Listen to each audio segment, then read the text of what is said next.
അതേപോലെ തന്നെ മക്കളുടെ പരിപാലനം, നേരത്തെ പറഞ്ഞില്ല, നമ്മൾ മസിൽ പിടിച്ചിരിക്കുന്നതല്ല അവർക്ക് ഉപകാരപ്പെടാം, മറിച്ച് ഏറ്റവും നല്ല ഓർമ്മകൾ മക്കൾക്ക് സൃഷ്ടിച്ചു കൊടുക്കാൻ പറ്റണം.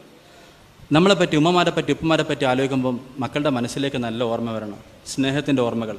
ഈ ഓർമ്മകൾ അവരെ പരിപാലിക്കും, ആ ഓർമ്മകൾ അവരെ ഗുണങ്ങളിലേക്ക് നയിക്കും. ഉദാഹരണത്തിന് സുബഹിക്ക് വിളിച്ചിരുന്നത് മകൻ ഓർമ്മ കരുതാം. ഏതെങ്കിലും ഹോസ്റ്റലിൽ പോയി എറണാകുളത്തോ ബാംഗ്ലൂരോ പഠിക്കാൻ പോയാലും സുബഹിക്ക് വിളിച്ചിരുന്ന ഉമ്മയെ ഓർത്തുകൊണ്ട് ആ മകൻ ദീനുള്ളവനായിട്ട് മാറും. അപ്പോൾ മക്കളുടെ തർബീയത്തിൽ ശ്രദ്ധിക്കേണ്ട വേറൊരു സംഗതി, ഞാൻ അവസാനിപ്പിക്കുകയാണ്, 6 മിനിറ്റ് ബാക്കിയുള്ളത്. സംഗതി, ഇന്ന് നമ്മൾ കൊടുക്കുന്ന തർബീയത്ത് മക്കൾക്ക് കുറവാണ്.